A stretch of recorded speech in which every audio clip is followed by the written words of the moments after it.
tout le monde, c'est Curti. Bonjour, on se retrouve pour une nouvelle vidéo sur Clash of Clans. Donc aujourd'hui dans cette vidéo tutoriel, je vais vous expliquer comment utiliser le nouveau piège Skeleton, donc le piège squelettique en français.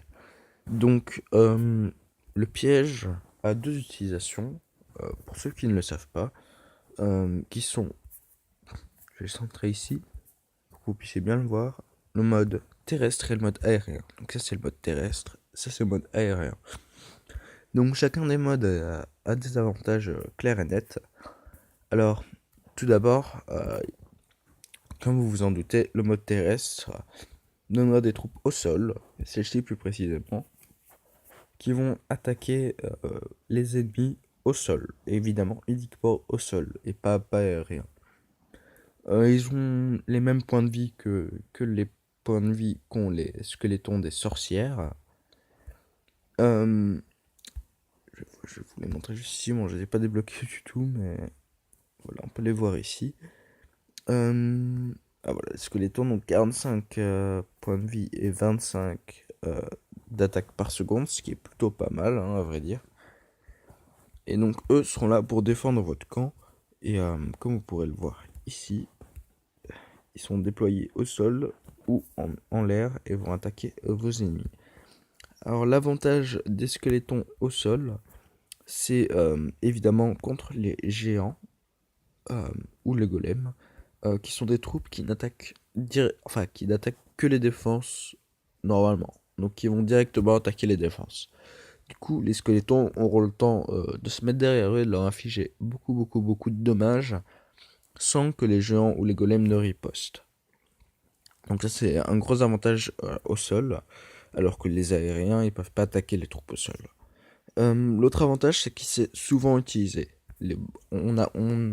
Enfin, vous faites plus souvent attaquer par des troupes au sol que des troupes aériennes. Du coup, les chances de devoir les utiliser sont beaucoup plus grandes. Donc ça, c'est un autre avantage. Par contre, le désavantage, c'est que contre les archers ou les barbares, c'est très faible. Si vos squelettons se font attaquer par des archers ou des barbares, ils vont très rapidement être éliminés. Ils auront peut-être le temps d'éliminer une ou deux personnes. Ensuite, ça sera complètement fini pour eux, quoi.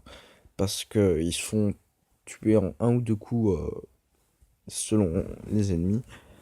Et c'est pas vraiment... Enfin, ils peuvent pas vraiment tenir, quoi. Ils peuvent peut-être tuer deux ou trois adversaires, mais pour les 6000 de réparation que le piège a au niveau 1, ça en vaut pas vraiment la peine. Donc moi, en fait, je conseille de le mettre en mode aérien. Donc pour ça, il suffit de cliquer ici et ça va vous le mettre en mode air. L'avantage, c'est que il est très fort contre... Enfin, ils sont, pardon, très forts contre les ballons. Parce que les ballons, à nouveau, comme les géants, n'attaquent... Enfin, ne ripostent pas. Ils attaqueront principalement les troupes ennemies, les défenses de votre camp. Et du coup, vous pourrez laisser le temps à vos squelettons de tout simplement les détruire un par un. Et ça va plutôt vite. J'ai déjà testé une fois. Et mes squelettons ont tué 3 ou 4 ballons avant de se faire descendre par des archers.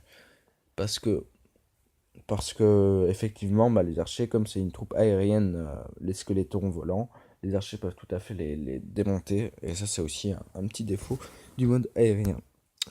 L'autre problème du mode aérien, c'est que contre les dragons, ça n'a absolument aucune utilité. Le dragon va le one-shot, et le squeletton va lui infliger 25 dégâts, ce qui est très peu sur les 1700 points de vie du dragon niveau 1.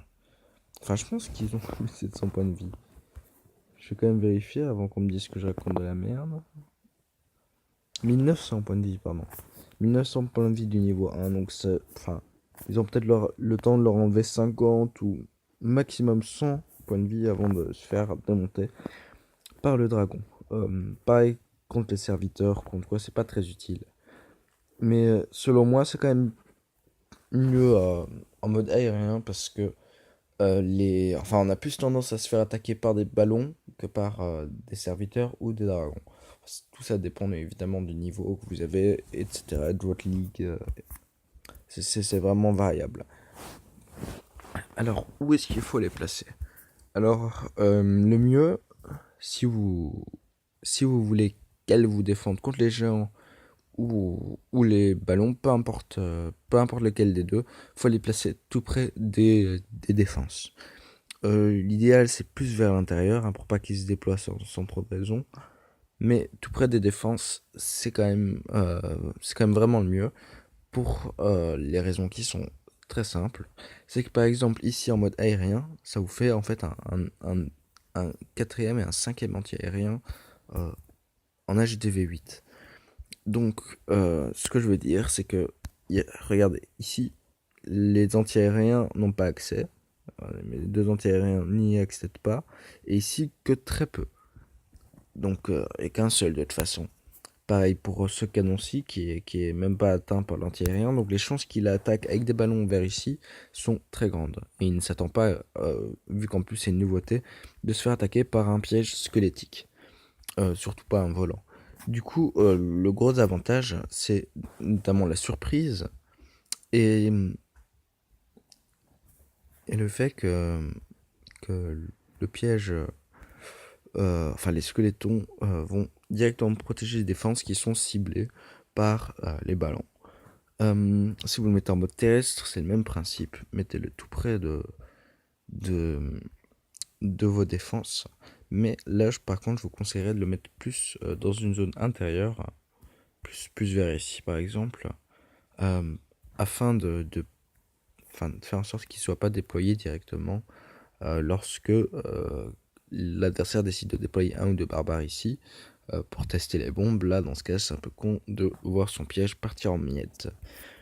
Du coup, je vais faire une petite conclusion au niveau de l'emplacement.